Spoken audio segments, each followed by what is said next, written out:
तो मेरा शीर्षक है यीशु के पद चिन्हों पर चलना। So the topic for my message is walking in the footsteps of Jesus Christ. ये बाइबल बाइबल हमको सिखाता है कि यीशु मसीह हमारा एग्जाम्पल है।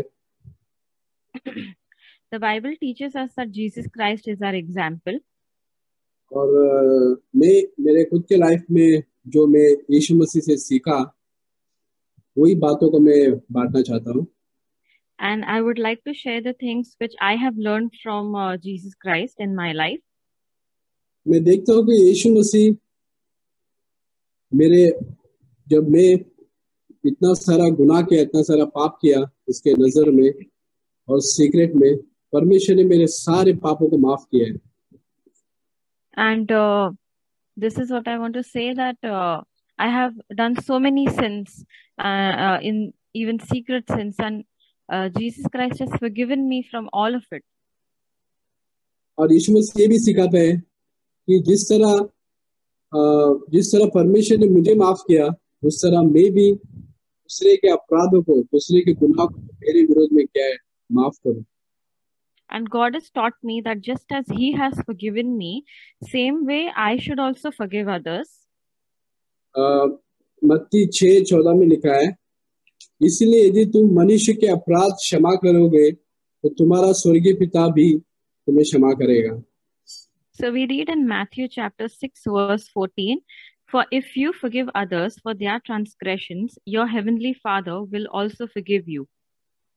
यदि तुम मनुष्य के अपराध क्षमा ना करोगे तो तुम्हारा पिता भी तुम्हारा अपराध क्षमा ना करेगा। But if you do not forgive others, then your Father will not forgive your transgressions. मैं काफी टाइम पहले जब मैं मेथोडिस्ट चर्च में था, Quite some time back when I was part of the Methodist Church, prayer का जब prayer खत्म होता है तो एंड में हम प्रार्थना करते थे, लॉर्ड्स प्रे। उसमें एक ऐसा प्रेयर आता है कि and sorry, बोलिए ब्रदर। या तो ऐसा एक प्रार्थना आता था कि परमेश्वर मेरे अपराधों को माफ कर, जिस तरह तूने मेरे अपराधों को माफ किया है। So in that church, after the prayer, we would say the Lord's Prayer, and there is a sentence in it wherein we say that Lord forgive us as we forgive others. तो हम देखते हैं कि मेरे को ये click हुआ उस टाइम पे कि मैंने कितने अपराधों को माफ नहीं किया, लेकिन परमेश्वर से मैं अपेक्षा कर रहा हूँ कि परमेश्वर मुझे माफ करे। And that is the time when I realized that I have not forgiven so many people, and yet I'm expecting God to forgive me. और मैं देखता हूँ कि परमेश्वर मेरे अपराधों को इतना सारा, मैंने जो गुनाह किया, पाप किया है, और मेरे गुनाह को, अपराधों को उसने माफ कर दिया। And this is what I realized, that there are so many sins that I have committed, and God has forgiven me for all those sins. मैं ऐसा टाइम में भी फेस किया कि मैं लोगों को माफ नहीं कर पा रहा था। And there was a time wherein I was not able to forgive other people. जब लोग मुझे चिढ़ाते या कुछ अलग अलग टाइप में बोलते, इंसल्ट करते, मेरे लिए बहुत टफ था कि ऐसे मैं कैसे माफ करूँ, या हम में अलग अलग लोगों को सामना करते, हमें भी फील होता है कि प्रभु मैं कैसे माफ, मैं भी इस तरह से गुजर रहा था, प्रभु मैं कैसे माफ करूँ। So I was finding it very difficult to forgive all those people who were teasing me, or insulting me, or saying bad things about me. So I was thinking that, Lord, how do I forgive these people? मैंने देखा कि मैं एक Christian हूँ, but मैं उनको ऊपर से मैंने कुछ गाली या उनके साथ मैंने मारपीट या कुछ किया नहीं, बट मैं उनको ऊपर से तो मैंने ऐसे जस्ट माफ किया मैंने। So this is what I realized, that although from the outside I was not abusing them or retaliating in any way, but from the inside I had not forgiven them. और मैंने देख रहा था कि मेरे मन में बहुत सारा, उनको जब मैं देखता था तो मेरे को गुस्सा आता था, बहुत जलन आता था, और मैं इस तरह ये सोचता था कि कोई इनके साथ झगड़ा करे और इनको कुछ बोले या कुछ उनको मारे या कुछ करे, तो मेरे को मन में खुशी मिले। And I had so much of anger and jealousy in my heart for those people, that I would think that I would wish that someone else would fight with them and say bad things to them. और उस time पे मैं struggle कर रहा था प्रभु, और उस time पे ये वचन मुझे मिला, मत्ती 18, प्रभु ने मुझसे बातें किया। ब्रदर कौन सा? मत्ती 18:35, मत्ती 8:18-35। Yes. So at that point of time when I was struggling with all of these thoughts of unforgiveness, that is when God spoke to me from Matthew chapter 18 verse 35. लिखा है, इसी प्रकार यदि तुम में से हर एक अपने भाई को मन से क्षमा ना करोगे, तो मेरा पिता जो स्वर्ग में है तुम्हें भी क्षमा वैसे ही करेगा। So the verse says, my heavenly Father will also do the same to you if each of you does not forgive his brother from your heart. और ये मेरे लिए बहुत मुश्किल था, बट जब भी मैं सोच रहा था कि प्रभु मेरे मन में, मैं इस तरह प्रे कर रहा था, प्रभु मेरे मन में अभी भी जलन, अभी भी गुस्सा उनको आ रहा है, बट लॉर्ड मुझे सिखा कि मैं कैसे उनको मन से क्षमा कर सकूं। And I was praying to the Lord that Lord, I still have so much anger and jealousy in my heart for those people. So please teach me how I should forgive them from my heart. मैं बताना चाहता हूँ कि जब परमेश्वर का सामर्थ्य ने मुझे इतना एबिलिटी दिया कि मैं उसको मन से क्षमा कर सकूं, ये मेरे लिए बहुत ही एक बोलते ना एक खुशी की बात है, एक आनंद की बात है। So I want to say that it was only by the grace and strength of God that I was really able to forgive those people. परमेश्वर का सामर्थ्य इतना हमको योग्य देता है कि हम पूरे मन से उसे क्षमा कर सके। So the strength that we get from God is what helps us to forgive others. तो इस चीज के लिए मैं प्रभु को धन्यवाद करता हूँ कि मुझे सिखाया कि उसके वचनों पर चलने के लिए, कि मैं लोगों को क्षमा कर सकूं, भले मेरे विरोध में कोई भी पाप किया रहेगा, मेरे को चीट किया रहेगा। So I want to thank God for teaching me to walk in His footsteps, to forgive those people who have done bad to me. और मैं देखता हूँ कि परमेश्वर ने अभी प्रभु ने मुझे सिखाया कि अंदर से उनको माफ कर, दिल से। और ये प्रूफ क्या है? हमने मन से, दिल से माफ किया दूसरे को, इसका प्रूफ क्या है? And God taught me that I should forgive from my heart. And what is the proof that I have forgiven from the heart? What is the proof of it? इसका प्रूफ मैं देखता हूँ कि परमेश्वर उनके, जब मैं देखता हूँ उनको देखता हूँ, जब भी उनके प्रति प्यार आता है। And the proof is in the fact that whenever I look at those people now, I have love for them. मैं देखता हूँ कि परमेश्वर ने मेरे कितने अपराधों को माफ किया, उसके सामने ये पाप कुछ भी नहीं है। And I see that God has forgiven me for so many sins, and in front of all that, what they have done to me is nothing. और मैं बताना चाहता हूँ कि कभी-कभी हमारे पाप इतना छोटा लगता है, दूसरे के पाप बहुत ही बड़ा हमको दिखता है। And it happens that we see our sins as something small, but we magnify the sins that others have done towards us. इसलिए लोगों को माफ नहीं कर पाते कभी। And that's why we are not able to forgive others. इसलिए हमको देखना चाहिए कि प्रभु, मेरा पाप बहुत ही विशाल, बहुत ही बड़ा है।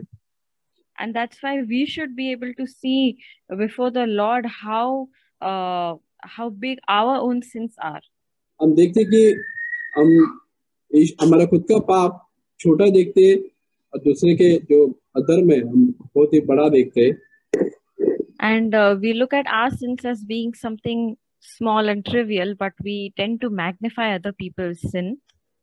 और हमको विश्वास हमको करना चाहिए कि प्रभु हमको इतना एबिलिटी देगा कि हमको लोगों को माफ कर सके। और मैं सच कहता हूँ, मैं ऐसे टेस्टिमनी ऑफ गॉड, परमेश्वर के लिए मैं बोल रहा हूँ कि परमेश्वर ने काबिलियत दिया कि लोगों को माफ करे। मैं सच कहता हूँ कि मैं प्रभु को रियली धन्यवाद करता हूँ इस चीज के लिए।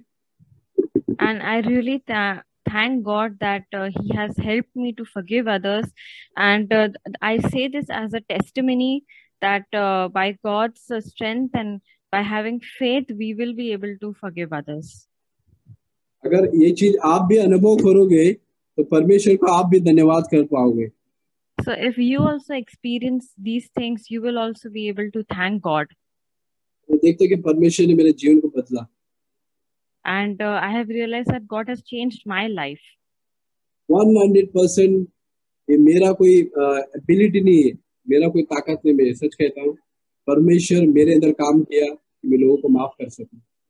And this has not happened out of my own strength or ability, but it has only happened through God that I was able to forgive other people. दूसरा एग्जाम्पल जो यीशु मसीह के बचने पर हमको चलना चाहिए, जो मैं सीख रहा हूँ, जॉन 5 में लिखा है। And the other example that I want to share from my own life, which I am learning how to walk in the footsteps of Jesus, is from John chapter 5. हम देखते हैं कि यीशु मसीह लोगों के सामने नहीं जीता था, बट परमेश्वर के नजर में जीता था। And we see that Jesus Christ did not live in the sight of men, but he lived in the sight of God. और उसमें और लोगों का आदर या सम्मान नहीं ढूंढता था। And he did not try to pursue the honor from men. और हम देखते हैं कि यीशु मसीह का जो जीवन था वो परमेश्वर की नजर में कॉन्स्टेंटली परमेश्वर की नजर में रहता था। And we see that Jesus's life was always about living before God. मैं बताना चाहता हूँ जो मेरे जीवन को टच किया वचन जॉन 5:32 में लिखा है, 32 में। And the verse which has touched my life, I want to share with you, which is from John 5 verse 32. उसमें लिखा है, एक और जो मेरी गवाही देता है और मैं जानता हूँ जो मेरी गवाही देता है वो सच्चा है। और ये जीसस जॉन यूहन्ना बैप्टिज्म के बारे में बता रहे हैं। And the verse reads as, there is another who testifies of me, and I know that the testimony which he gives about me is true. और मैं एक बार संतोष का शेयरिंग सुन रहा था, उन्होंने ये वचन एक्सप्लेन कर रहा था। And once I was listening to brother Santosh's sharing, and he was expanding on this verse. तो बोल रहा था कि अगर कोई गॉडली मैन अगर तुमको एडमायर करेगा या तारीफ करेगा तो तुम क्या सोचेगे मन में, अरे ये तो बहुत ही अच्छा हो गया, बहुत ही हम्बल हो गया।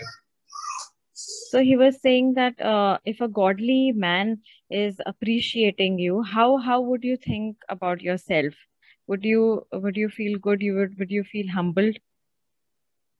और हम देखते हैं कि हमारे अंदर एक ऐसा स्वभाव में देखता हूँ कि लोगों का इज्जत,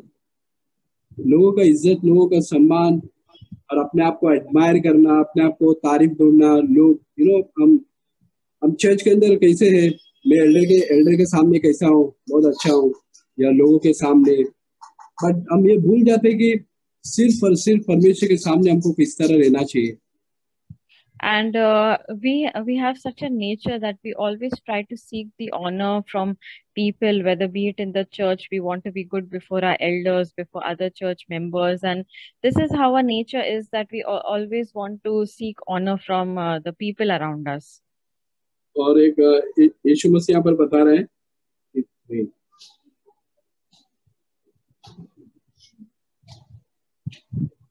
34 में लिखा है, यूहन्ना 5:34 में, परंतु मैं अपने विषय में मनुष्य की गवाही नहीं चाहता हूँ। And but this is what Jesus says in John 5 verse 34, but the testimony which I receive is not from man. और यहाँ पर हम देखते हैं कि यीशु मसीह इंसान का या किसी मनुष्य का सम्मान या आदर या तारीफ नहीं चाह रहे। And we see that Jesus Christ does not seek the honor or appreciation of any man. और 46 में इस तरह लिखा है, and down below in verse 46 we read, और 44 में, तुम एक दूसरे का आदर चाहते हो और आदर जो अद्वितीय परमेश्वर की ओर से नहीं चाहते, किस प्रकार विश्वास कर सकते हो? So in John 5, verse 44, we read, "How can you believe when you receive glory from one another and you do not seek the glory that is from the one and only God?" अब मैं बताना चाहता हूँ मेरे प्रिय भाइयों, मेरे को ये फुटस्टेप पर मुझे चलना है। कोई मुझे आदर करे या एडमायर करे, कभी कभी हम सुनते हैं कि ये ब्रदर बहुत हम्बल है, बहुत ये है, बहुत अच्छा है, बट वो सब चीज वो चीज का वैल्यू नहीं है, मैं बताना चाहता हूँ। Brothers and sisters, this is the path on which I want to walk. We hear about someone saying that, oh, this brother is so humble, but that is not what I want to seek.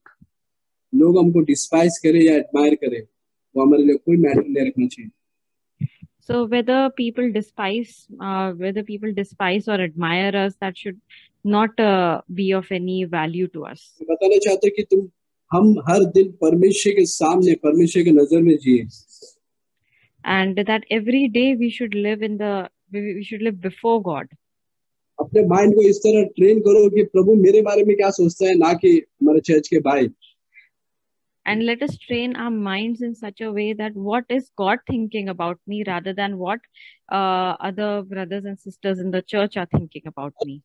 हर समय हम प्रभु को ढूंढे, And every moment we should be seeking and searching for God. और एक last जो यीशु मसीह के हमको पद चुने पर चलना चाहिए, वो ये है उसका दीनता और नम्रता में। And the last thing that I want to share about walking in the footsteps of Jesus is his humility. मैं देखता हूँ कि मत्ती चैप्टर 11 में लिखा है, and in Matthew chapter 11, 29 में लिखा है कि मुझसे आके सीखो, मुझसे आके सीखो क्योंकि मैं नम्र और मन में दीन हूँ। So in Matthew chapter 11 verse 29, it's written, "Take my yoke upon you and learn from me, for I am gentle and humble in heart." और ये चीज मैं बताना चाहता हूँ कि मैं एवरी डे में टेम्प्ट होता हूँ कि अपने आप को प्राइड में जीऊं, अपने आप को मैं एडमायर करूँ, ये मेरे वजह से हुआ है, ये या समथिंग हम सोचते कि कुछ अच्छा हो तो मेरे वजह से हुआ, कुछ बुरा हो तो दूसरे के वजह से हुआ है। And every day I'm tempted to admire my own self and to think that whatever good thing happens is because of me, and whatever bad happens, someone else is to be blamed for it. तो हमको हर दिन हर समय अपने आप को दीन बनकर परमेश्वर के सामने जीना है। And every day we need to humble ourselves before God and live in this manner. प्रभु हमको मुझे मदद करे ऐसे जीने के लिए। May God help me to live in such a manner. Yeah, we heard a very important message. हमने आज एक बहुत महत्वपूर्ण वचन सुना। It may sound very simple, but this is one of the most important messages in the Christian life. ये बहुत ही साधारण शायद हमें लगे, लेकिन ये जो वचन है ये हमारे लिए बहुत ही महत्वपूर्ण है। We have known the forgiveness of God, and that's why we have come into this new relationship with God. हमने प्रभु के जो माफी है उसे जाना है, इसीलिए हम इस जीवन में प्रवेश कर पाए हैं। In Luke 7, we know the story of that sinful woman who was forgiven by Jesus, and Jesus said,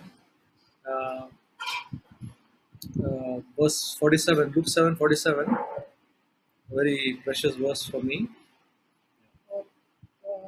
हमें मालूम है जो लूका 7वां अध्याय में जो उस पापी स्त्री के बारे में कहा गया है, और ये वचन मेरे लिए बहुत ही अनुग्रह का कारण हुआ है। For this reason I say to you, her sins, which are many, have been forgiven, for she loved much. But he who is forgiven little loves little. और उसका 47वां वचन, इसलिए मैं तुझसे कहता हूँ कि इसके पाप जो बहुत थे क्षमा हुए, क्योंकि इसने बहुत प्रेम किया।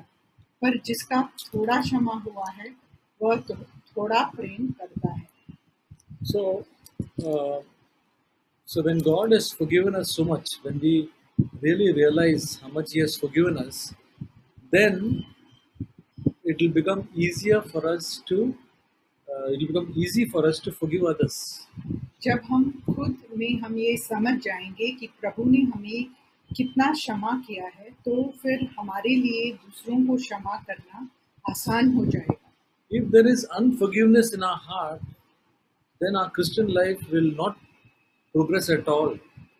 अगर हम दूसरों को माफ नहीं कर पाएंगे तो हमारा जो है ख्रिस्ती जीवन में हम बिल्कुल ही प्रगति नहीं कर पाएंगे।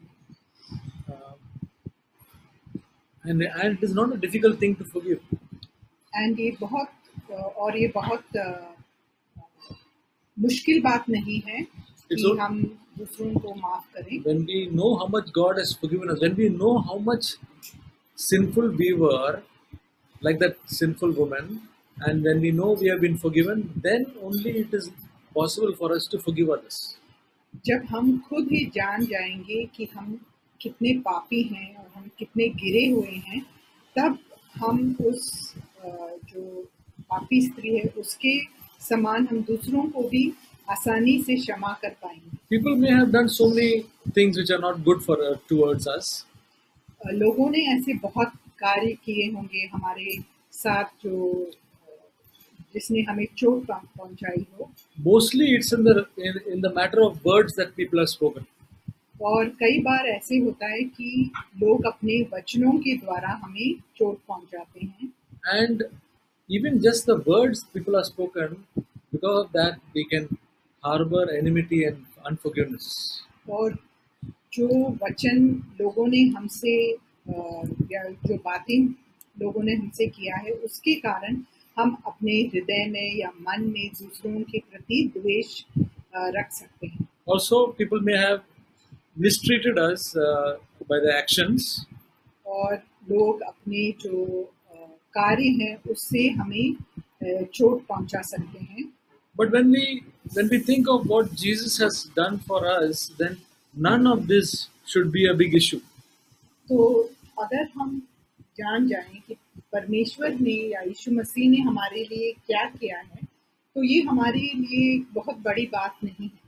But the main thing is that when we don't realize that we are so sinful and Christ has had so much mercy on us, then even small things we can remember of the past. और जब हम ये नहीं समझते कि हम कितने बड़े पापी हैं और परमेश्वर ने हमें कितना क्षमा किया है, तो छोटी छोटी बातें भी हमारे लिए बहुत बड़ी बन जाती है। It can be in the family relationships, husband and wife. It can be among the church members. और ये परिवार में हो सकता है, पति पत्नी के साथ या दूसरे जो कलीसिया में जो सदस्य हैं उनके साथ हो सकता है। But we must see that the most important thing is to be able to know that there is nobody I have not forgiven. ये हमें परख कर देखना चाहिए कि हमने एक भी ऐसे व्यक्ति नहीं छोड़ा है जिसे हमने क्षमा नहीं किया हो। And we should be able to do it very quickly. और बहुत ही शीघ्र या जल्दी हमें ये करने की जरूरत है। Because this is one of the elementary things actually. ये एकदम जो बहुत ही प्रारंभिक बात है। So how much time? Okay, in the beginning it may take us one day, maybe 1 month, but I want to say that if we can do it quickly, say within, the example is of Jesus and Stephen. तो शुरुआत में जो है हमें शायद समय लगे, हम 1 महीना या उससे ज़्यादा भी ले सकते हैं, लेकिन जैसे हम प्रभु में बढ़ते हैं तो हमें जल्दी ही क्षमा करने का आदत होना चाहिए। जैसे हम यीशु मसीह और स्टीफानोस के बारे में, after having done so much mistreatment to them, they were able to say, Father, forgive them, for they do not know what they're doing. उन्होंने जो है बहुत ही गलत रीति से लोगों ने उनके साथ बर्ताव किया, फिर भी उन्होंने कहा कि पिता परमेश्वर उन्हें क्षमा करो, क्योंकि वो जानते नहीं कि वो क्या कर रहे हैं। Brothers and sisters, this is one of the greatest things that I treasure, to forgive others. ये जो बात है दूसरों को क्षमा करना, ये मेरे लिए बहुत ही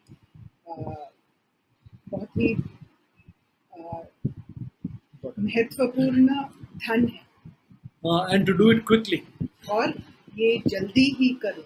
That when somebody does something wrong or speaks something against, immediately when I get hurt, I say, Lord, forgive them, for they do not. Lord, I forgive them completely, and please bless them.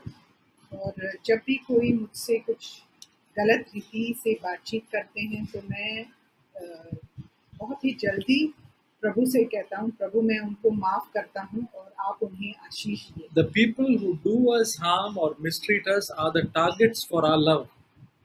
जो हमारे साथ बुरा बर्ताव करते हैं वही लोग हमारे तरफ से ज़्यादा प्रेम के लायक हमें मानना चाहिए। Not the people who do good to us, but the people who don't do well for us. They are our targets for showing love, and we must pray for them and we must love them as much as by God gives grace. और ऐसे लोग जो हमारे साथ बुरा बर्ताव करते हैं, ऐसे लोगों के साथ हमारा ये लक्ष्य होना चाहिए कि हम उनसे ज़्यादा प्रेम करें और उन्हें हम आशीषित करें। Then we can stand before then we can face any person in this world. फिर हम किसी भी बात का या किसी भी व्यक्ति का सामना कर पाएंगे। Because in our heart there is nothing. क्योंकि फिर हमारे हृदय के अंदर कुछ भी कपट नहीं होगा। In our heart, from our side there is always forgiveness and love. हमारे तरफ से सिर्फ क्षमा और प्रेम है लोगों के प्रति। It's not easy. ये आसान बात नहीं है। But God will give us grace. लेकिन प्रभु हमें उसके लिए कृपा देगा। And that's a wonderful life. और ऐसा जीवन बहुत ही अद्भुत जीवन है। Other thing what we heard is about humility, and that Jesus always shows us the way down. और दूसरी बात जो हमने सुनी वो है नम्रता के बारे में, कि यीशु मसीह ने हमें वो रास्ता दिखाया जो हमेशा नीचे जाता है। And when we come to the place where we seek the opinion of God or the praise of God and not the praise of man, we have come to another chapter in our life. और जब हम ऐसे हमारा एक ऐसा स्वभाव हो जाता है कि हम लोगों की तारीफ नहीं चाहते और सिर्फ प्रभु परमेश्वर का जो तारीफ है उसे चाहते हैं, तो इसका ये मतलब हुआ कि हम अपने एक दूसरे जीवन के अध्याय में पहुंच गए हैं। May God help us. और प्रभु हमें इसके लिए सहायता दे। विजय से सुना वो बहुत ही महत्वपूर्ण एक शिक्षा है हम सबके लिए। Whatever we heard from Brother Vijay today is very important for us in our learning. जो शीर्षक उसका जो शीर्षक था वो ये था कि यीशु के पद चिन्हों पर चलना। And his topic was walking in the footsteps of Jesus Christ. कुछ साल पहले जब मैं नया मतलब यीशु में आ गया था, CFC में नहीं था, तब एक बहन ने मुझसे कहा था कि जैसा यीशु चला वैसा हमको चलना पड़ेगा। Some years back when I came to the Lord, I was not part of CFC at that point of time, but there was a sister who came to me and told me that we have to walk in the way that Jesus walked. और उसने कहा जैसा यीशु है वैसा हम भी है। And she said that as Jesus is, so are we. तो जब उसने ये बातें कहा तो मुझे मन में ऐसा थोड़ा अजीब सा फील हुआ। मैं बोला यीशु के जैसा मैं मतलब कैसे, मतलब मेरे लाइफ में तो इतना इम्परफेक्टनेस है, मैं कई बार गिरता हूँ, यीशु के जैसा मैं कैसे चल पाऊंगा। And when she said this, I found it a little strange because I thought, how can I be like Jesus? There are so many imperfections in me and I fall so many times. Then how can I walk like Jesus? क्योंकि उससे पहले मैंने सिर्फ blessing, चंगाई, छुटकारा और healing और ये सारे मैसेज सुने थे। कभी ऐसा नहीं सुना था कि यीशु के जैसा बनना, यीशु के साथ चलना, ये कभी मैंने नहीं सुना था। Because before that, I had always heard in messages about blessings and healing and deliverances, but I never heard any teaching about walking as Jesus walked. तो जब वो बहन ने मुझसे ये बातें कही कि यीशु जैसा चला वैसा हमको चलना है, तो मुझे कुछ अजीब सा फील हुआ। मैंने बोला ऐसे तो पॉसिबल ही नहीं है, ऐसा कभी हो ही नहीं पाएगा, क्योंकि हम सबके लाइफ में तो कितना है, यीशु तो निष्पाप था, उसने कभी पाप नहीं किया, तो हमारे लाइफ में तो एवरी सेकंड में कहीं ना कहीं पाप हो जाता है, तो ये पॉसिबल नहीं है। So I found this really strange when she said that we have to walk as Jesus walked, because I thought Jesus was sinless and we are sinning in every moment. Then it is not possible for us to walk in the way he walked. Okay तो जैसे लेकिन मैं यीशु में बढ़ने लगा और मैं प्रभु मुझे ज्यादा लाइट देने लगा, तब मैंने ये जाना वो बहन ने जो कहा वो कितना सही है। And as I started progressing in the Lord, I realized that what that sister said was true. और मैंने जैसे इब्रानी 12 में पढ़ा कि मन के नए हो जाने से तेरा चाल चलन बदलता जाता है। And as I read in Hebrews 12, brother वापस रिपीट करेंगे। इब्रानी या तो रोमन 12 में है, मन के नए हो जाने से रोमन 12, रोमियो 12 में ऐसे लिखा है कि मन के नए हो जाने से तेरा चाल चलन बदलता जाता है। And as it says in Romans chapter 12, that once your soul is renewed, once your spirit is renewed, then your behavior changes. हाँ, तो मैंने ये जाना कि जैसा मैं पहला था, जैसा झूठ बोलता था और गलत काम करता था, बुराई में जीना, वैसा अभी मैं नहीं जी रहा हूँ। तो ये मेरी करनी, ये मेरा कार्य नहीं या मेरा कर्म नहीं है जो मैं कर रहा हूँ, ये प्रभु का नेचर है जो मेरे अंदर आया है। And I realized that what I was doing earlier, like lying or other things, I was not doing that anymore. And that was not because of what I wanted, what I did to myself, but it was God's nature working in me. पवित्र आत्मा ऐसे दर्शाता था कि ये जो तू गलत कर रहा है, और तुरंत जैसी लाइट मिलता था और मैं वो काम छोड़ता था, तो मैंने ये जाना कि ये दिन ब दिन मेरे अंदर जो चेंजेस आ रहा है ये प्रभु कर रहा है। And the Holy Spirit would show it to me, any wrong that I would be doing. और ब्रदर, और वो पवित्र आत्मा हमारे अंदर बदलाव करता है। And it was the Holy Spirit that was bringing change in me. Brothers and sister, मैं आपको भी ये बात कहना चाहता हूँ, अगर आप सोचेंगे कि यीशु के जैसा चलना मतलब एकदम परफेक्ट लाइफ जीना, ये वैसा नहीं है। ये धीरे धीरे परमेश्वर हमारे जीवन को बदल रहा है। हम 2010 या 2015 में अपना जीवन देखो और आज अपना जीवन देखो, ये जो कुछ भी बदला हुआ है वो कैसे हुआ है हम जानते भी नहीं है, कैसा प्रभु ने हमें बदला है, ये परमेश्वर का कार्य है। So brothers and sisters, when we talk about walking as Jesus, it doesn't mean that we are totally perfect, but it happens gradually. So if we look at ourselves, what we were back in 2010 or 2015 to what we are right now, so we see these changes, and these changes happen gradually by the work that God does in our lives. यीशु मसीह ने जैसे ही उसने prayer सिखा अपने शिष्य को, एक बात उसने, जैसे भाई विजय ने कहा कि उसने सिखाया कि दूसरों को क्षमा करो।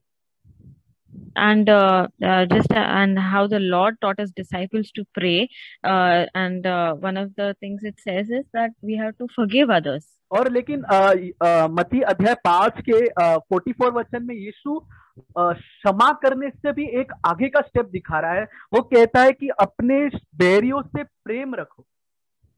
And and we say that, and apart from forgiving others, Jesus also shows us one step ahead, going one step ahead, which we read in Matthew 5:44, verse 44, where he says that love your enemies and pray for those who persecute you. तो देखो, एक बार हम क्षमा कर सकते हैं, लेकिन उन्हें प्रेम करने के लिए सचमुच पवित्र आत्मा का सहायता हमें चाहिए। एक बार हम उनको बोल भी सकते हैं हमने माफ कर दिया, लेकिन उनके लिए फिर से प्यार आना हमारे मन में, ये प्रभु का कार्य है।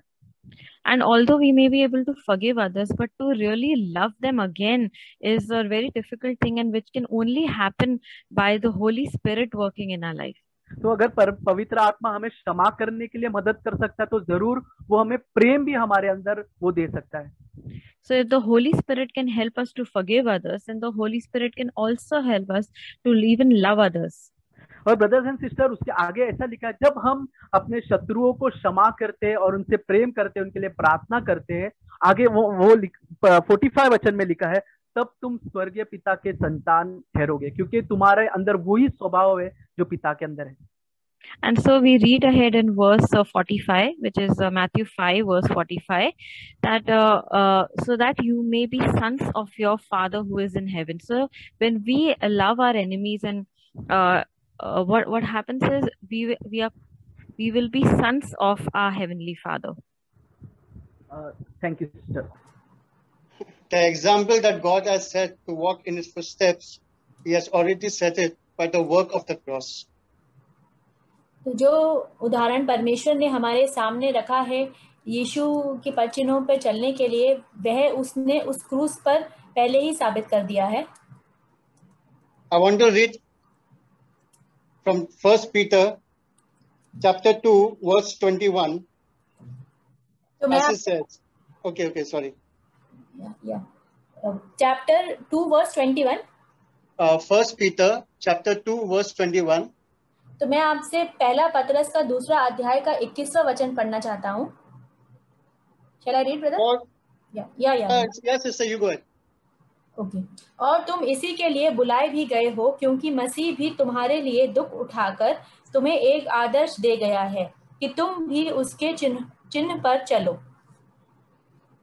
So the suffering that God went to give us a salvation in our life, so that we become an example to others by walking in the same way how God had walked. तो जो पीड़ा पर यीशु मसीह ने अपने ऊपर ले ली ताकि हमें उद्धार मिल सके, तो वही उदाहरण हमें हमारे जीवन में उसके पद चिन्हों पर चलकर मानना चाहिए। God was obedient to the Father and he was humble also. तो यीशु मसीह अपने पिता के लिए आज्ञाकारी थे और वह नम्र भी थे। I want to read from Micah chapter 6 verse 8. तो मैं पढ़ना चाहता हूँ मीका के 6वें अध्याय के 8वें वचन से। He told you, O man, what is good and what does the Lord require of you, but you do just and to love kindness and to walk humbly with your God. तो मीका के 6 के 8वें वचन में लिखा है, हे मनुष्य, वह तुझे बता चुका है कि अच्छा क्या है, और यहोवा तुझसे इसे छोड़ और क्या चाहता है कि तू न्याय से काम करे और कृपा से प्रीति रखे और अपने परमेश्वर के साथ नम्रता से चले। The best example that God gave us was in John chapter 13. I want to read from chapter 13, verse 4 to 5. Sister, you can start. Yeah. Chapter 13. Yeah, verse 4 to 5 first. तो जो सबसे अच्छा उदाहरण है जो यीशु मसीह ने हमें दिया है, वह है यूहन्ना के 13वें अध्याय के 4 और 5वें वचन में से। भोजन पर से उठकर अपने कपड़े उतार दिए और अंगोछा लेकर अपने कमर बांधी। तब बर्तन में पानी भरकर चेलों के पांव धोने और जिस अंगोछे से उसकी कमर बंधी थी उसी से पोंछने लगा। Another, the best example, if you want to show love, how Jesus showed his love by washing the feet of his disciples. तो ये सबसे अच्छा उदाहरण है अगर आप भी उसी प्रकार से प्रेम दिखाना चाहते हैं जैसे यीशु मसीह ने खुद अपने चेलों को प्रेम दिखाया, वह इस प्रकार है कि जैसे उनके पांव धोकर।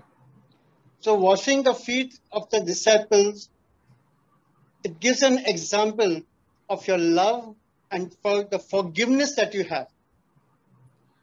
अपने चेलों के पैर धोना यह इतना बड़ा उदाहरण है उनके लिए जो यीशु मसीह के अंदर प्रेम था और जो उसने उनको माफी दी थी उसका।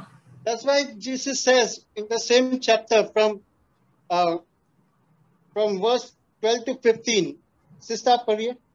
ओके, तो इसीलिए यीशु मसीह ने उसी अध्याय यूहन्ना के 13 अध्याय के 12वां वचन से लेके 15वें वचन तक कहा है, जब वह उनके पांव धो चुका और अपने कपड़े पहनकर फिर बैठ गया तो उनसे कहने लगा, क्या तुम समझे कि मैंने तुम्हारे साथ क्या किया? तुम मुझे गुरु और प्रभु कहते हो और भला कहते हो, क्योंकि मैं वही हूँ।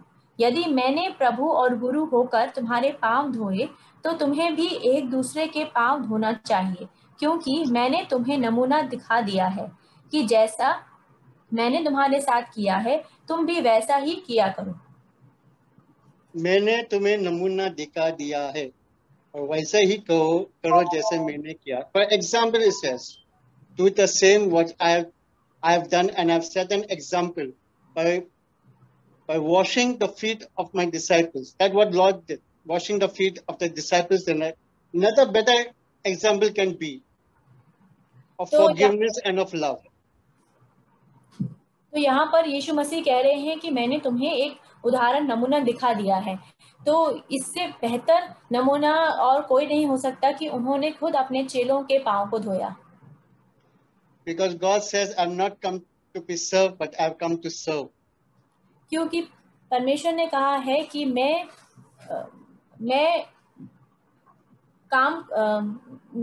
मेरे खुद के लिए आदर पाने नहीं आया हूँ, परंतु मैं दूसरों को आदर देने और उनकी सेवा करने के लिए आया। And that's all I can say, brothers and sisters. It's no use for me stretching it more and more. May God bless you all. तो यही बात मैं आप लोगों से बांटना चाहता हूँ भाइयों और बहनों, और प्रभु आप सभी लोगों को आशीष दे।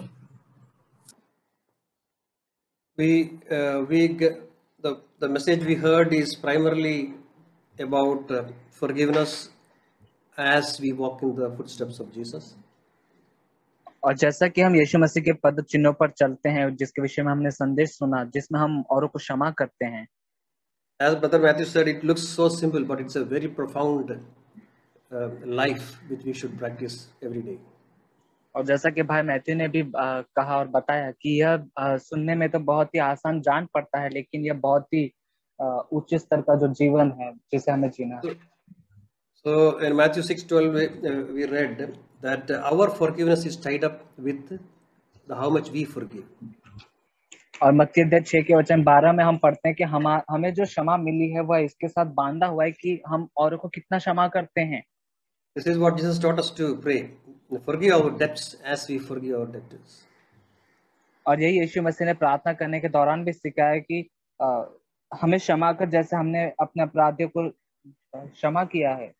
So it's very important for us to understand that we have no right to tell God to forgive us if we have not forgiven our brothers. और यदि हमने हमारे जीवन में किसी व्यक्ति को क्षमा नहीं किया तो हमारे पास यह कोई अधिकार नहीं परमेश्वर से कहने का कि परमेश्वर मुझे क्षमा करे। See, John the Baptist was a preacher of repentance. यूहन्ना बपतिस्मा देने वाला वह मन फिराने का प्रचारक था। He was the forerunner or a forerunner for the kingdom of God. और यूहन्ना बपतिस्मा देने वाला परमेश्वर के राज्य के लिए आगे जाने वाला अग्रदूत था। So he preached about repentance and he said one thing very specifically to the Pharisees.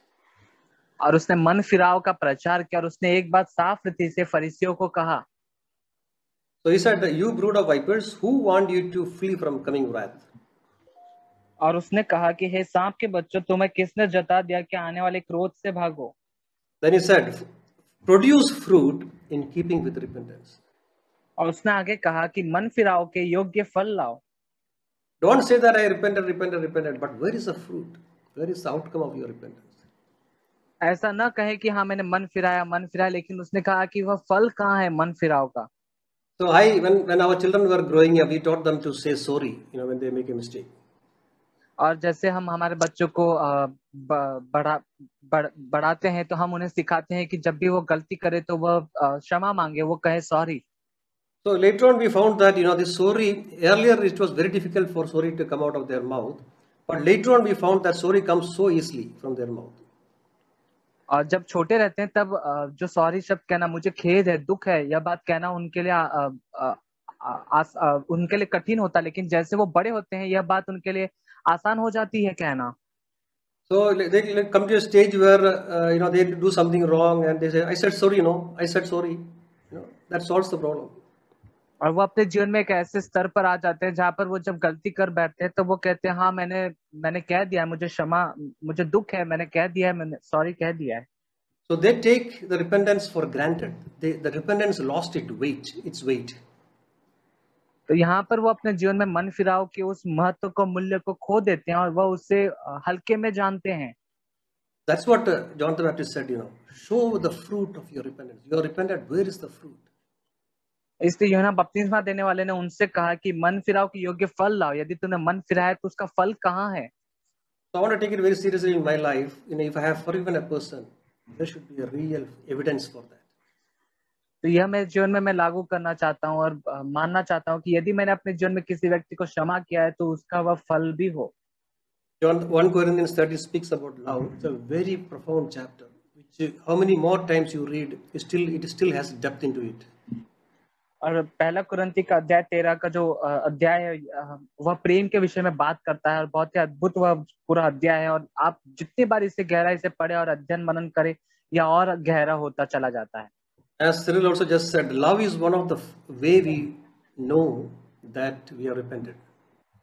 और जैसा कि भाई सिरिल ने भी कहा कि औरों से प्रेम करना यह इस बात का प्रमाण है कि हमने वास्तव में मन फिराया है। There's a verse in 1 Corinthians 13:8 which 7 which says, that is 1 Corinthians 13:5.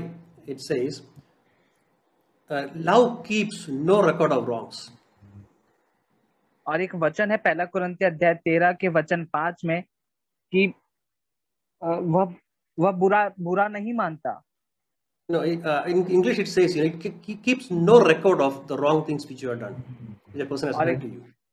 और किसी व्यक्ति ने आपसे कुछ बुरा व्यवहार किया है तो प्रेम उसका लेखा नहीं रखता। This is one of the fruit of repentance. You forget. You tend to lose. You tend to stop putting weight on what that person has done. You tend to forget it. Suppose you neglect something, you will forget it over a few days.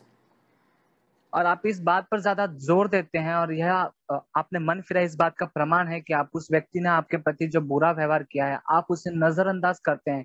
जब आप किसी बात को किसी व्यक्ति के प्रति नजरअंदाज करते हैं आप उसे भूल जाते हैं। So that is what when you forgive a person, it will go out of your mind. You will stop meditating on it. You will keep no record of what that person has done to you. और जब आप किसी व्यक्ति को क्षमा करते हैं तब आप उस व्यक्ति के प्रति प्रेम दिखाते हैं और जो कुछ बुरा या उसने आपके प्रति किया आप उसे भूल जाते हैं, आप उसका लेखा नहीं रखते। So I want to that is a very important thing we all should have, or take it very seriously, that every repentance should have a fruit, visible evidence of that. ताकि हम इस बात को बहुत ही गंभीरता से ले और जाने कि हर एक वह मन फिराव जो हम करते हैं उसके प्रमाण का एक फल भी होता है।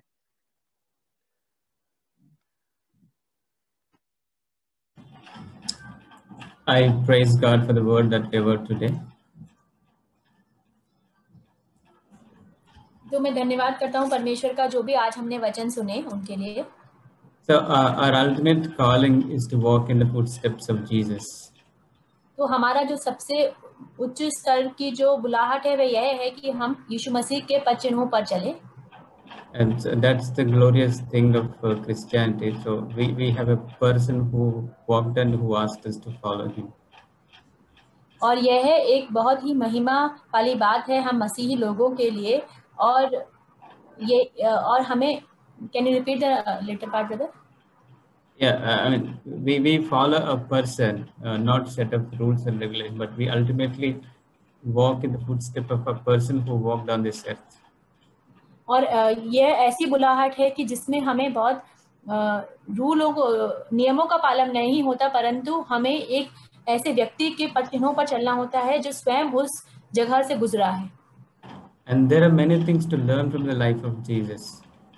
और ऐसी बहुत सारी बातें हैं जो हमें यीशु मसीह के जीवन से सीखनी है। How he revered his heavenly Father and how he humbled himself. और कैसे उसने अपने स्वर्गीय पिता का आदर किया और कैसे उसने अपने आप को नम्र किया। How intently he prayed. और कितनी गंभीरता से उसने प्रार्थना की। And how much eagerness he had towards the word of God. By the age of 12, he could know the entire scriptures. और कितनी उत्सुकता थी उसके अंदर परमेश्वर का वचन जानने के लिए कि उसने 12 साल की उम्र तक पूरा वचन को जान लिया था। and how much more he loved others. और कितना ज्यादा प्रेम वो दूसरों से करते थे. So likewise in forgiveness also, he forgives us so much, and he expects us to forgive others. और इसी प्रकार से माफी देने के विषय में भी कि वे हमें इतना ज्यादा माफ कर देते हैं और इसी प्रकार से वे हमसे भी आशा रखते हैं कि हम भी दूसरों को माफ करें. And so forgiving others is one of the most important things, because if we don't forgive others, then Heavenly Father will not forgive us. तो दूसरों को माफ करना एक बहुत ही ज्यादा जरूरी बात है, क्योंकि अगर हम दूसरों को माफ नहीं करेंगे तो हमारे स्वर्गीय पिता भी हमें माफ नहीं करेंगे.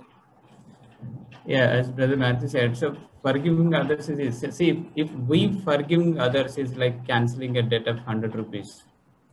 तो जैसे अभी भाई मैथ्यू ने भी बांटा कि अगर हम दूसरों को माफ कर देंगे तो वह इस प्रकार है कि हम अपने ऊपर से एक बहुत बड़ा कर्ज हटा रहे हैं. Yeah, we forgiving others is like cancelling 100 rupees debt, but God forgiving us is like a cancelling of 1 crore debt. तो हम अगर दूसरों को माफ कर रहे हैं तो वह इस प्रकार है कि हम दूसरे का 100 रुपए का कर्जा अपने ऊपर से हटा रहे हैं, परंतु अगर परमेश्वर हमें माफ कर रहे हैं तो वह इस प्रकार है कि वे हमारा 1 करोड़ रुपए का जो कर्जा है उसको माफ कर रहे हैं. Yeah, we read that parable Jesus portrayed in Matthew chapter 18 verse 21 to 32. तो हम वह दृष्टांत देखते हैं जो यीशु मसीह ने बताया मत्ती के 18 अध्याय के 22 और 23 वचन से, 22 and 23 ना ब्रदर?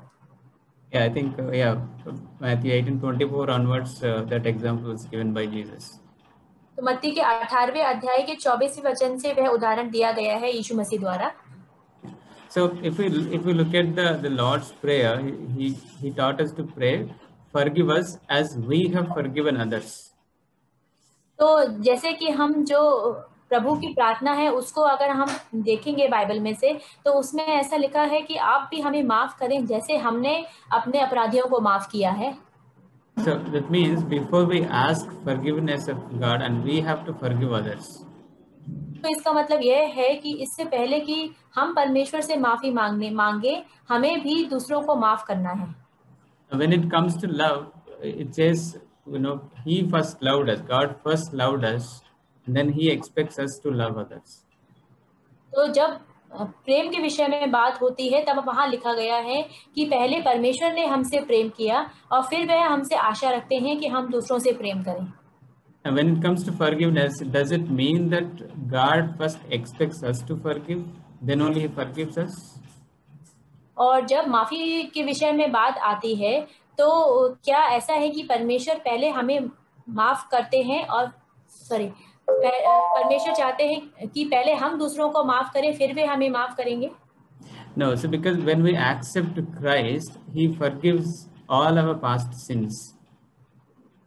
तो ऐसा नहीं है, क्योंकि जब हमने मसीह को स्वीकारा था तो उस समय उन्होंने हमारे सारे पुराने पापों को माफ कर दिया था.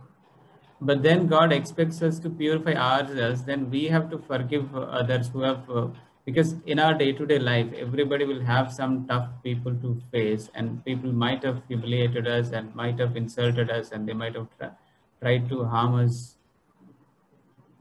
तो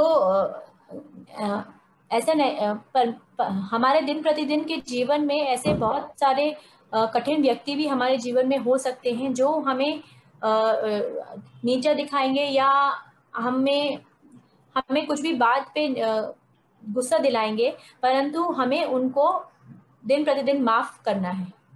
And if we don't forgive, then whatever God has forgiven already will come back to us. और अगर हम उनको माफ नहीं करेंगे तो जो भी परमेश्वर ने हमारे बीते पापों को माफ किया है वह फिर से हमारे सामने आ जाएंगे.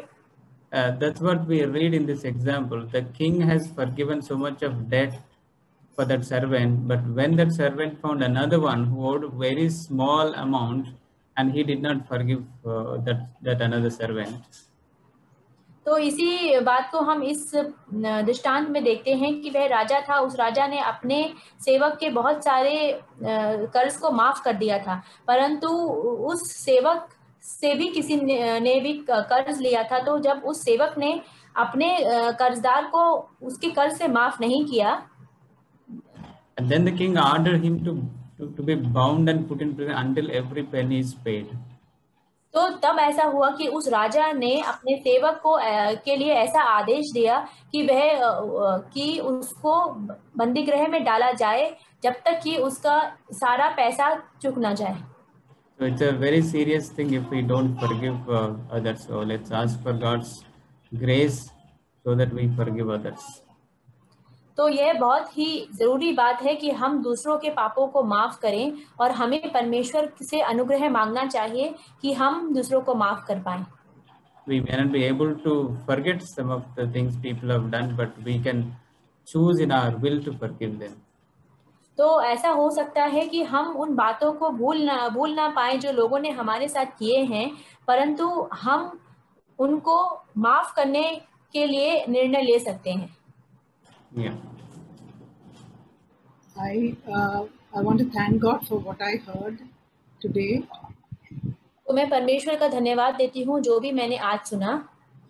I was just reminded of something that happened some few years back when I went to Kerala, and we had gone for the Sunday meeting, and after the meeting we had gone to my brother-in-law's office.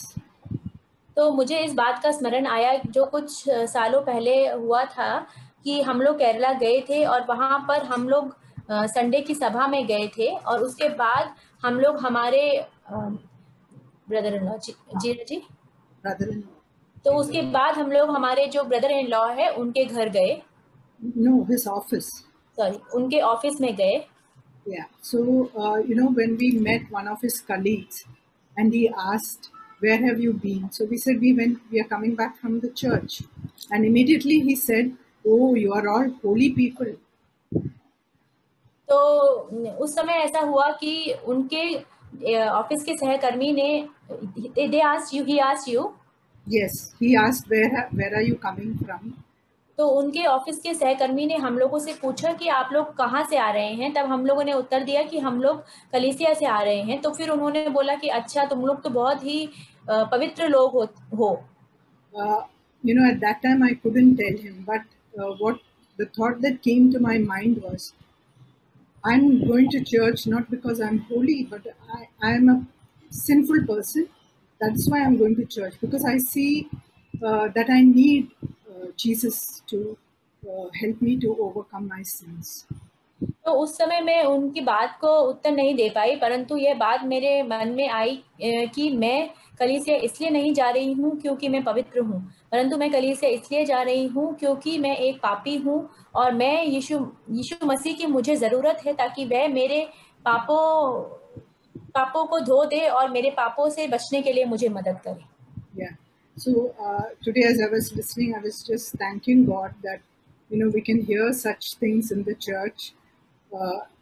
Though we have heard this so many times, but we need to hear it again and again. At least in my life, I know I need to hear this again and again, that we need to forgive one another, that and all that we heard, to walk in the footsteps of Jesus.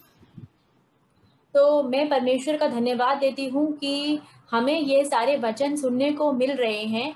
ये सब बातें हम लोगों ने पहले भी बहुत बार सुनी हैं, परंतु ये खास करके मेरे जीवन में मैं यह जान पाती हूँ कि ये मुझे बार बार सुनने की आवश्यकता है कि हमें हर किसी को एक दूसरे को माफ करते रहना है और ताकि हम यीशु मसीह के पद चिन्हों पर चल पाए.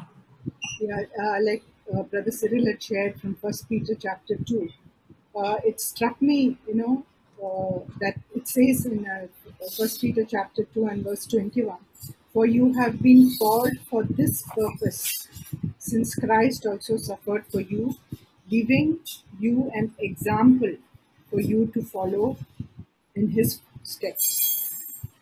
तो जैसे कि भाई सिरिल भी अभी बांट रहे थे और यह बात मुझे भी बहुत छू गई, जो लिखी है पहला पतरस के 2 अध्याय के 21वें वचन में, और तुम इसी के लिए बुलाए भी गए हो क्योंकि मसीह भी तुम्हारे लिए दुख उठाकर तुम्हें एक आदर्श दे गया कि तुम भी उसके चिन्ह पर चलो.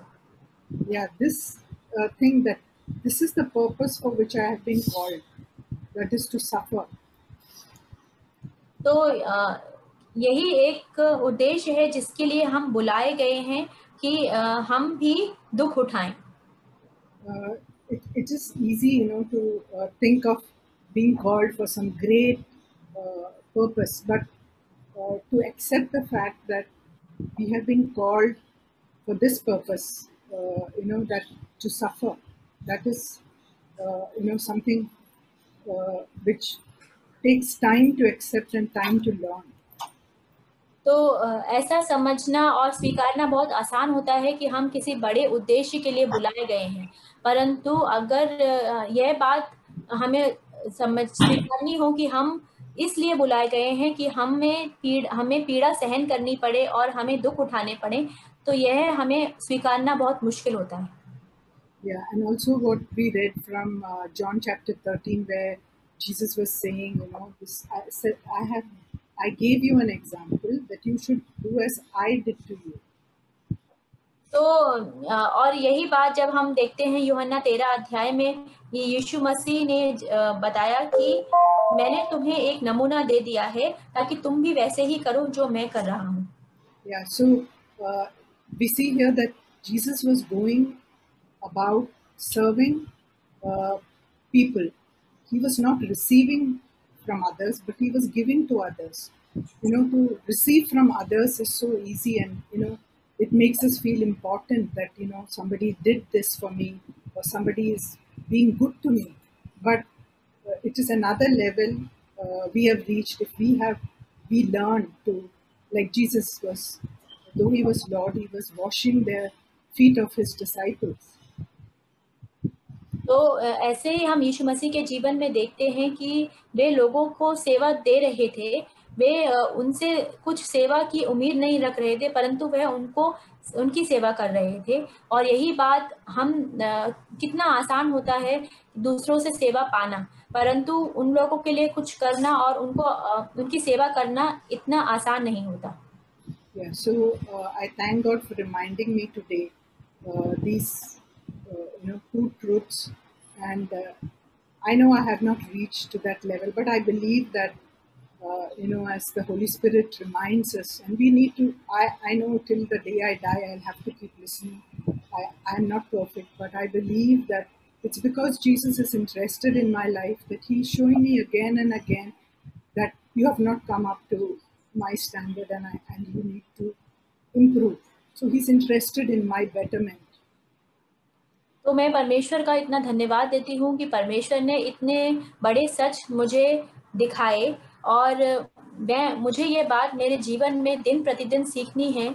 और हाँ, मैं मानती हूँ कि मैं अभी तक सिद्ध नहीं हूँ, और मेरे जीवन के आखिरी क्षण तक भी मुझे पवित्र आत्मा की ज़रूरत है और इस बात को सीखने की ज़रूरत है। परंतु मैं इस बात के लिए धन्यवाद देती हूँ कि परमेश्वर मुझ में रुचि रखते हैं और वे मुझे सिखाएंगे। There is one statement which is repeated in the Old Testament and as well as in the New Testament. तो एक वचन है जो बार बार दोहराया गया है पुराने नियम और नए नियम में भी। God himself said that vengeance is mine, I will repay. कि परमेश्वर ने कहा है कि बदला लेना मेरा काम है और मैं उसे पूरा करूंगा। Just imagine that. I was thinking, vengeance is mine. This is my property. God is saying, it's my lookout how to do what I should be doing. तो जरा आप सोच के देखिए कि परमेश्वर खुद बोल रहे हैं कि बदला लेना मेरा काम है और यह मेरी संपत्ति है और मैं ऐसे करूंगा। There was a person in Apostle Paul's life where he says that Alexander the coppersmith that done much harm to me, but the Lord will repay him. तो प्रेरित पौलुस के जीवन में एक व्यक्ति था जो जिससे प्रेरित पौलुस बोलते हैं कि अलेक्जेंडर ने मेरे जीवन मुझे बहुत हानि पहुंचाई है, परंतु परमेश्वर उसे उसका बदला देंगे। I don't know what harm he would have done. He would have a lot of opposed Paul's ministry, but Paul never fought or did any harm to him, didn't even utter anything against him, and he left it to God to handle Alexander how he wanted to handle. तो मुझे यह पता नहीं कि Alexander ने पौलुस को क्या नुकसान पहुंचाया होगा, परंतु उन्होंने शायद उसको बहुत ही उसके विरुद्ध बात की होगी और इसीलिए पौलुस को इतनी ठेस पहुंची और फिर उन्होंने ऐसा बोला कि इसका बदला परमेश्वर ही देंगे. Yeah, he would have just loved Alexander and prayed for him and forgiven him, but the ultimate handling, taking vengeance, he left it to God. तो प्रेरित पौलुस ने शायद उनके लिए प्रार्थना की होगी और उनको प्रेम दिया होगा, परंतु कैसे उन्होंने किया होगा, लेकिन उन्होंने अंत में जो उसका बदला देना था वह परमेश्वर के ऊपर छोड़ दिया. And concerning Jesus also, it says that in 1 Peter chapter 2 that later part we heard the initial verse, but later part it says Jesus entrusted all things to his fathers who judges things righteously. तो पहला पतरस के दूसरे अध्याय में भी जैसे अभी हम सुन रहे थे कि यीशु मसीह ने सारी बातें अपने पिता के हाथों में सौंप दी हैं जो कि सही रीति से न्याय करते हैं. Whether it's vengeance, whether it's glorification, whether it's humbling, whether it's any other thing, that he has given Father the control to do whatever he wanted to do with his life. तो या तो वो बदला लेना है या तो महिमा देना है किसी व्यक्ति को या ऐसा कुछ भी काम करना है, तो ये सारी बातें यीशु मसीह ने अपने पिता के हाथों में सौंप दी थी ताकि वे जो भी चाहें वे कर सकते हैं. Yeah, I was thinking like a property. This is God's property. Let God handle his own property. This vengeance business, taking revenge or whatever. I wouldn't want to do anything. I don't want anybody else to come into my property and do anything in my property or the area where I own. If I'm talking about in earthly terms of property or land, a piece of land, I don't want anybody to encroach. Same way, why we should be encroaching God's property. तो यह जो बदला लेना है वह परमेश्वर की संपत्ति है और मैं अगर मेरे जीवन में देखूं तो मुझे यह बात अच्छी नहीं लगेगी कि कोई मेरी संपत्ति में आके कुछ दखल अंदाज करे या फिर कुछ भी काम या हिस्सा लेना चाहे. इसी प्रकार से परमेश्वर को भी यह परमेश्वर की संपत्ति है, इसलिए उसी के हाथों में सौंपना चाहिए. So this is not something new message that has been said or we are hearing, but these things we need to hear time and again and refresh our memories and align our thoughts with the word of God and make a commitment to obey God's word. तो यह कोई नई बात नहीं है जो हमने आज सुनी. ये बात हमें बार बार बताई जाती है, परंतु यह इतनी ज़रूरी बात है कि हमें इसको बार बार सुनकर अपनी जो यादें हैं उनको ताज़ा करते हुए अपने जीवन में लागू करना चाहिए. There have been so many people who have done harm against me, spoken ill will in the church, outside the church, but honestly I can say I have forgiven them and I can love them and smile at them and talk to them normally. तो बहुत सारे लोग हैं जिन्होंने मुझे ठेस पहुंचाई है मेरे निजी जीवन में भी और कलीसिया में भी, परंतु मैं इस बात को पूरे हियाव के साथ कह सकता हूं कि मैंने उनको माफ कर दिया है और अब मैं उनको अपने दिल से प्रेम करता हूं. So I was helped by today's word and these verses which came to mind. Vengeance is God's property. Let give it to the Lord and it's Lord's working. Lord will help us. The Holy Spirit will help us to love everybody and pray for them. तो ये बात से जो आज का संदेश था मुझे बहुत आशीष मिला है. जो वचन है जो कहता है कि जो बदला लेना है वह मेरा काम है और इसीलिए हमें परमेश्वर के हाथों में छोड़ना चाहिए और पवित्र आत्मा से सहायता लेना चाहिए कि हम सब लोगों को माफ कर सकें और उनको प्रेम कर सकें और उनके लिए प्रार्थना भी करें.